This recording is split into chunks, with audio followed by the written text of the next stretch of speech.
Tripura state পোর্টালের অর্থাৎ ত্রিপুরা গভর্নমেন্টের মাধ্যমে এআরডিডি পোস্টে ড্রাইভার পোস্টে টোটাল অনেকগুলি পোস্ট ছিল, 50টির মতো পোস্ট ছিল। তো এই পোস্টের মধ্যে যারা যারা অ্যাপ্লিকেশন করেছিল প্লাস যারা যারা অ্যাপ্লিকেশনের জন্য এখনো পর্যন্ত তোমরা করনি, তোমরা ভাবছো যে তোমরা অ্যাপ্লিকেশন করবে ওয়ালক ইন ইন্টারভিউর মাধ্যমে। তো এই ক্ষেত্রে তোমাদের কিভাবে অ্যাপ্লিকেশনটাকে ফিল আপ করতে হবে, কি ডকুমেন্টস লাগবে, মেডিকেল ফিটনেস তুমি কোথায় থেকে নেবে, সম্পূর্ণ ডিটেলসটা আমরা এই ভিডিওতে আজকে তোমাদের সামনে তুলে ধরবো। তোমরা অবশ্যই পুরো ভিডিওটি শেষ পর্যন্ত দেখবে। তাছাড়া যারা যারা এখনো পর্যন্ত আমাদের জবস আপডেট অনলাইন চ্যানেলটিকে সাবস্ক্রাইব করে রাখোনি, অবশ্যই আমাদের চ্যানেলটিকে সাবস্ক্রাইব করে নাও। আমাদের এই প্ল্যাটফর্ম থেকে তোমরা A to Z আপডেটগুলি কিন্তু তোমরা ডাইরেক্টলি পেয়ে যাবে, ঠিক আছে? তো আমি তোমাদের একটা কথা বলে রাখছি, এখানে অ্যাপ্লাইটা কিভাবে করবে। এটা হচ্ছে গভর্নমেন্ট অফ ত্রিপুরার এআরডিডির মাধ্যমে ওয়ালক ইন ইন্টারভিউর মাধ্যমে যে নিয়োগটা করানো হবে 50টি পোস্টে driver, animal research development department, government of ত্রিপুরার মাধ্যমে টোটাল 10,000 টাকা এখানে স্যালারি দেওয়া হবে, যেটা তোমাদের বলেছিল। এবং এখানে বলা হয়েছে যে তোমাদের কন্ট্রাকচুয়াল বেসিক হবে। দেখো, কন্ট্রাকচুয়াল বেসিক আমি মানছি, কিন্তু এগুলি সবগুলি কিন্তু একটা পার্মানেন্ট ভিত্তিকে হয়, ঠিক আছে? তো যারা যারা এটা কন্ট্রাকচুয়াল ভেবে তোমরা অ্যাপ্লাই করবে না, তোমাদের এটা ভুল হবে, ঠিক আছে? আর এখানে তোমাদের কোন ডেটে কোন ডেটে কোন কোন ডিস্ট্রিক্ট থেকে অ্যাপ্লাই করবে সেটা সম্পর্কে এখানে দেওয়া আছে, প্লাস আমরা প্রিভিয়াস ভিডিওতেও বলেছি। তো এগুলি আমার এতটা এখানে প্রয়োজন নেই। তো আমার যেটা প্রয়োজন সেটা হচ্ছে তোমাদের এইখানে সিলেকশন প্রসেসটা কি এবং তোমাদের অ্যাপ্লাইটা কিভাবে করবে। দেখো, প্রথমত তুমি ফর্ম ফিল আপ করবে, ফর্মটা দেখিয়ে দিচ্ছি। ফর্ম ফিল আপ করবে, এরপর তোমাদের পিআরটিসি, তোমাদের অবশ্যই সবাইকে পিআরটিসি লাগবে। পিআরটিসি ছাড়া তোমরা অ্যাপ্লাই করতে পারবে না। এছাড়া আধার কার্ড লাগবে, বার্থ সার্টিফিকেট লাগবে। আর যদি বার্থ সার্টিফিকেট না থাকে তাহলে মাধ্যমিকের এডমিট কার্ড দিতে পারো, ঠিক আছে? কিন্তু বার্থ সার্টিফিকেটটা ম্যান্ডেটরি। এরপর যদি তোমার 8 পাস আউটই থাকে তাহলে তুমি 8 পাস আউটের সার্টিফিকেট দেবে। আর যদি তুমি মাধ্যমিক পাস আউট হও, মাধ্যমিক পাস সার্টিফিকেট দিতে পারো। উচ্চ মাধ্যমিক হলে উচ্চ মাধ্যমিক, গ্রাজুয়েশন হলে গ্রাজুয়েশন, ওটা তোমার যেটা রয়েছে। ভ্যালিড ড্রাইভিং লাইসেন্স, তোমার ড্রাইভিং লাইসেন্স দেবে। মেডিকেল ফিটনেস সার্টিফিকেট, এখন মেডিকেল ফিটনেস সার্টিফিকেটটা কেমন দেখো, আমি তোমাদের একটু দেখিয়ে দিচ্ছি। এটা হচ্ছে একটা মেডিকেল ফিটনেস সার্টিফিকেট, ঠিক আছে? এটা কিন্তু সম্পূর্ণ আমাদের ত্রিপুরা সরকারের গভর্নমেন্ট থেকে দেওয়া একটা মেডিকেল ফিটনেস সার্টিফিকেট। এমনভাবে তোমরা আইজিএম হসপিটাল রয়েছে, আইএলএস হসপিটাল রয়েছে, জিবি হসপিটাল রয়েছে, তাছাড়া বিভিন্ন ডিস্ট্রিক্ট হসপিটাল রয়েছে, ঠিক আছে? যেমন তোমরা সাউথ ত্রিপুরা হলে সাউথ ত্রিপুরা ডিস্ট্রিক্ট হসপিটাল রয়েছে, নর্থ ত্রিপুরা হলে নর্থ ত্রিপুরা থেকে ডিস্ট্রিক্ট হসপিটাল রয়েছে, ওয়েস্ট ত্রিপুরা হলে ওয়েস্ট ত্রিপুরার মধ্যে রয়েছে, গোমতী হলে গোমতী ত্রিপুরার মধ্যে রয়েছে। এমন সমস্ত জায়গায় তোমাদের যে এখানে হসপিটাল রয়েছে, ওই হসপিটালের মধ্যে গিয়ে তোমরা বলবে যে আমরা একটা জবের জন্য অ্যাপ্লাই করবো, তো আমাদের একটা ফিটনেস সার্টিফিকেট অর্থাৎ মেডিকেল ফিটনেস সার্টিফিকেট লাগবে। তখন তারা কিন্তু সমস্ত কিছু চেক আউট করে তারপর তোমাদেরকে কিন্তু একটা মেডিকেল ফিটনেস সার্টিফিকেট দেবে। ওই সেম এমনই থাকবে, চাইলে তোমরা এই ফরম্যাটটাও তোমরা জেরক্স করতে পারো। তো এমন একটা মেডিকেল ফিটনেস সার্টিফিকেট তোমাদের লাগবে। এরপর ক্যাটাগরি সার্টিফিকেট বলতে তোমার এসটি এসসি ওবিসি যেটাই হোক, তুমি ওইটা সার্টিফিকেট দেবে। যদি না থাকে তাহলে তোমরা দিতে লাগবে না, এটা ইনঅ্যাপ্লিকেবল রয়েছে। 2 কপি পাসপোর্ট সাইজ ফটো লাগবে, ঠিক আছে? 2 কপি পাসপোর্ট সাইজ ফটো লাগবে। তো এইগুলি হচ্ছে তোমাদের সম্পূর্ণ ডিটেলস, যে এই ফর্মগুলি তোমাদের দিতে হবে। এখন তোমাদের আরো অনেক কিছু তোমাদের আমি বলবো, সেগুলি তোমরা দেখবে যে কিভাবে তোমাদের কত মার্ক তোমরা ক্যারি করতে পারবে। যেমন দেখো, ওয়ালক ইন ইন্টারভিউ যেটা হবে, এটা সমস্ত ক্যান্ডিডেটের একই জায়গায় ওয়ালক ইন ইন্টারভিউ হবে, অর্থাৎ সমস্ত ক্যান্ডিডেট কিন্তু একই জায়গায় গিয়ে তোমরা ফর্ম জমা করবে। কোথায়? ডাইরেক্টরিজ of animal research development department, প্রাণী সম্পদ ভবন, PN complex, Agartala, West Tripura 799006। তোমরা ডাইরেক্টলি এই অ্যাড্রেসটা গুগলে সার্চ করবে। গুগলে সার্চ করলেই তোমাদের ফুল ডিরেকশনটা অর্থাৎ লোকেশনটা তোমাদের দেখিয়ে দেবে। এরপর তুমি যে জায়গায় আছো ওই জায়গা থেকে তুমি ডিস্টেন্সটা দ্রুত করে, অর্থাৎ তুমি গুগল ম্যাপ দেখে তুমি চলে যেতে পারবে, ঠিক আছে? 13 তারিখ ওয়েস্ট ত্রিপুরা নর্থ ত্রিপুরা, 14 তারিখ খোয়াই অ্যান্ড সাউথ ত্রিপুরা, 15 তারিখ সিপাহীজলা অ্যান্ড ঊনকোটি ত্রিপুরা, 16 তারিখ গুমতি অ্যান্ড ধলাই ডিস্ট্রিক্টের যারা যারা রয়েছে তোমরা ফর্ম জমা করবে, ঠিক আছে? এতটুকু তোমাদের বোঝা গেল। এরপর রয়েছে তোমাদের ফর্মটা, এটা হচ্ছে ফর্ম। এই ফর্মের মধ্যে তোমাদের জাস্ট কি করবে, এখানে একটা ফটো লাগাবে, এরপর এখানে তোমার ফুল নাম, তোমার পুরো নামটা ব্লক লেটারে লিখবে। তোমার বাবার নাম তুমি এখানে লিখবে, যদি তুমি মেল ক্যান্ডিডেট হয়ে থাকো তাহলে তুমি বাবার নাম লিখবে। আদারওয়াইজ যদি তুমি ফিমেল হও অথবা তুমি যদি মেয়ে হয়ে থাকো, অর্থাৎ তো সেক্ষেত্রে তোমার যদি বিয়ে হয়ে থাকে সেক্ষেত্রে তুমি বাবার নাম লেখার দরকার নেই, তুমি ডাইরেক্টলি এখানে হাজব্যান্ড নেমের মধ্যে এখানে চেকবক্স করে তুমি কিনা তোমার হাজব্যান্ড নাম লিখে দেবে। মায়ের নাম লিখবে। পিআরটিসির যে তোমাদের এখানে দেখো PRT permanent address and pincode with PRTC number and date of issue. তো এখানে তোমরা কি কি লিখবে এখানে তোমরা বুঝে নাও, আমি তোমাদের একটু বুঝিয়ে দিচ্ছি, এখানে ভালোভাবে বুঝবে। প্রথমত তোমার পিআরটিসির মধ্যে তোমাদের কি অ্যাড্রেস রয়েছে বা তোমার পার্মানেন্ট অ্যাড্রেসটা কি রয়েছে সেটা তুমি প্রথমত উপরে এক লাইনে তুমি এখানে লিখবে, ঠিক আছে? তোমার পার্মানেন্ট অ্যাড্রেস কি রয়েছে ওটা লিখবে, প্লাস পিনকোড দেবে। ধরো তোমার পার্মানেন্ট অ্যাড্রেস রয়েছে এডিনগর, আগরতলা, অস্তিপুরা, এরপর তোমাদের পিনকোড দেবে। তো এইভাবে লিখবে এডিনগর, এডিনগর, আগরতলা, অস্তিপুরা, পিনকোড এত 799002 799003 এমন এটা দেবে, ঠিক আছে? এরপর নিচে নিচে কি লিখবে পিআরটিসি নাম্বার, পিআরটিসি এখানে লাগবে পিআরটিসি এনও, পিআরটিসি নাম্বার লিখে এরপর পিআরটিসি নাম্বারটা কেমন থাকবে পিআরটিসি অবলিক 2016-17 যেটাই হোক এমন, এরপর অবলিক দিয়ে তারপর তোমাদের একটা নাম্বার এমন থাকবে, যেটা যেটা আমি ডিজিটালি যেটা বলছিলাম আর কি, ঠিক আছে? ওইটা দেবে।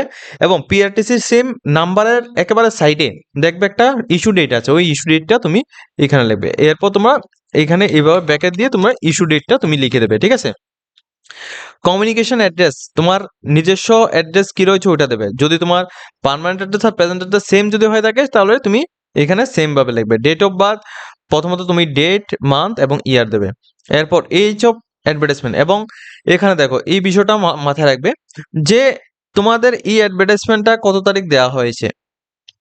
এই অ্যাডভার্টাইজমেন্টটা যত তারিখ দেওয়া হয়েছে ওই তারিখের অ্যাকর্ডিং তোমার, অর্থাৎ 5 তারিখ 5 মাস 2026 এই তারিখ অ্যাকর্ডিং তোমার ডেট অফ বার্থটা কত এই ডেট থেকে সেটা তোমরা কাউন্ট করবে কিভাবে? ডাইরেক্টলি তোমরা মোবাইলে বা গুগলের মধ্যে গিয়ে তোমরা এজ ক্যালকুলেটর লিখবে, ওইখানে তোমরা 5 তারিখ 5 মাস 2026 লিখবে, এরপর তোমাদের ডেট অফ বার্থটা দেবে, এরপর যে তোমাদের ডেট অফ এজটা আসবে ওইটা তুমি এখানে লিখবে, ঠিক আছে? ন্যাশনালিটি ইন্ডিয়া, ক্যাটাগরির মধ্যে তুমি ইউআর যদি হো ইউআর, এসসি হলে এসসি, এসটি হলে এসটি, তুমি এটা এখানে লিখে দেবে। জেন্ডারের মধ্যে মেল ফিমেল যেটা রয়েছে ওইটা। মোবাইল নাম্বার তোমাদের এখানে লিখবে, মোবাইল নাম্বার অবশ্যই ঠিকঠাকভাবে দেবে। এরপর তোমাদের email ID and address, email address এখানে তোমার ইমেল আইডি যেমন তোমাদের ধরো রাহুল দেবনাথ 432@gmail.com এইভাবে। ফিটনেস সার্টিফিকেট এর medical officer, fitness certificate from registered medical officer, এখানে নাম এখানে দিয়ে দেবে। ড্রাইভিং লাইসেন্সের নাম্বার এখানে দিয়ে দেবে, এবং তুমি এখানে ক্লাস 8 পাস আউট কিনা তুমি এখানে দিয়ে এরপর তুমি এখানে ব্র্যাকেটও লিখে দিতে পারবে যে তুমি এই পাস আউটটাও রয়েছে। এরপর ডিক্লারেশনের মধ্যে এই জায়গায় তুমি এখানে একটা রাইট দেবে, ঠিক আছে? এখানে একটা রাইট দেবে, রাইট দেওয়ার পর নিচে তোমাদের এখানে ডেট দেবে, অর্থাৎ তুমি যে ডেটে ধরো তুমি যে ডেটে তুমি এখানে আবেদন করবে ওই ডেটটা দেবে, অর্থাৎ যেদিন তুমি এখানে জমা করছো ওই ডেটটা, প্লেস তুমি কোন জায়গা থেকে আবেদন করছো ওটা, তোমার পুরো সিগনেচার এখানে দেবে, ঠিক আছে? এইটা দেবে। এর সাথে তোমাদের মেডিকেল ফিটনেস সার্টিফিকেটটা নিয়ে যাবে, এটা দেবে।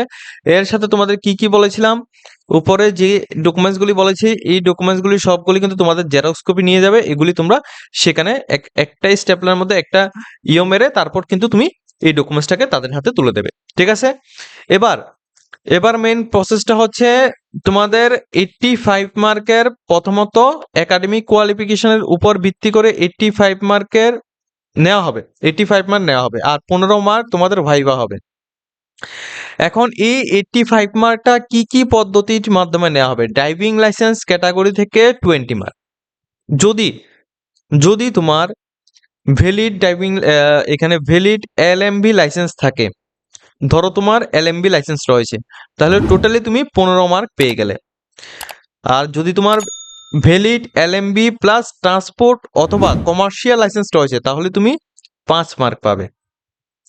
যদি তোমার, আমি আবারও বলছি, যদি তোমার কাছে ভ্যালিড ভ্যালিড এলএমবি লাইসেন্স থাকে সেক্ষেত্রে তুমি 15 মার্ক, এবং যদি তোমার কাছে valid LMB licence plus transport and commercial licence যদি থাকে সেক্ষেত্রে তুমি টোটাল 5 মার্ক, এবং টোটাল এটার মধ্যে 5 মার্ক, টোটাল মিলিয়ে তোমার 20 মার্কস। অর্থাৎ তোমার যদি দুইটি লাইসেন্স থাকে সেক্ষেত্রে তুমি 20 মার্ক পেয়ে যাবে। এরপর ড্রাইভিং এক্সপিরিয়েন্স, ধরো তুমি আগে যে কোনো জায়গায়, যেমন ইবকাই ইউনিভার্সিটি, তারপর তোমাদের বিভিন্ন স্কুল কলেজ বা বিভিন্ন প্রতিষ্ঠানের মধ্যে যে ড্রাইভিং এর জন্য যে নিয়োগটা করানো হয়, ড্রাইভিং স্কুল বাস থাকে, হসপিটাল বাস থাকে, অ্যাম্বুলেন্স থাকে, বিভিন্ন কিছু রয়েছে। ওইগুলির মধ্যে যে তোমাদের ওইখান থেকে তোমাদের যে একটা এক্সপিরিয়েন্স সার্টিফিকেট দেওয়া হয় ড্রাইভিং এর, তো ওইটা যদি তোমার কাছে থাকে, তোমার যদি 1 থেকে 3 বছরের এক্সপিরিয়েন্সের সার্টিফিকেট থাকলে তুমি 15 মার্ক পেয়ে যাবে। আর যদি তোমার 3 থেকে 5 বছরের এখানে থাকে এক্সপিরিয়েন্স, 20 মার্ক পেয়ে যাবে। 5 থেকে 8 বছরের থাকলে 22 মার্কস পেয়ে যাবে। 8 বছরের অ্যাবাভ থাকে 25 মার্কস তুমি পেয়ে যাবে। এগুলি কিন্তু একেবারে ফ্রি, ঠিক আছে? তুমি, তোমার যেহেতু লাইসেন্স রয়েছে তাহলে তুমি উপরের যে মার্কটা রয়েছে ওটা তুমি পাচ্ছ, 15 মার্ক বা 5 মার্ক ওইটা তুমি এখানে পাচ্ছ, ঠিক আছে? নর্মালি তোমরা 15 মার্ক সবাই পাবে। এরপর ড্রাইভিং এক্সপিরিয়েন্স যদি তোমার কাছে নাও থাকে সেক্ষেত্রে এই 25 মার্ক তোমাকে নিচে থেকে ক্যারি করতে হবে। আর যদি তোমার ড্রাইভিং এক্সপিরিয়েন্স থাকে সেক্ষেত্রে তোমার খুবই ভালো, তুমি এই মার্ক থেকে কিছুটা অংশ তুমি পেয়ে যাবে। সেটা তুমি এখান থেকে দেখতে পারো। যদি তোমার মনে করো 5 থেকে 8 বছর এক্সপিরিয়েন্স রয়েছে তাহলে তুমি 22 মার্ক, উপরে রয়েছে তোমাদের 15 মার্ক, ওইটা তুমি এখানে পেয়ে যাচ্ছ। এবার রয়েছে একাডেমিক কোয়ালিফিকেশন।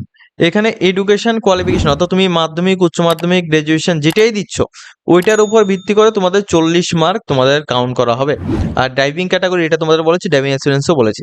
তো এটা হচ্ছে তোমাদের একাডেমিক কোয়ালিফিকেশন, 85 মার্ক এই জায়গা থেকে তোমাদের কাউন্ট করা হবে, শেষ।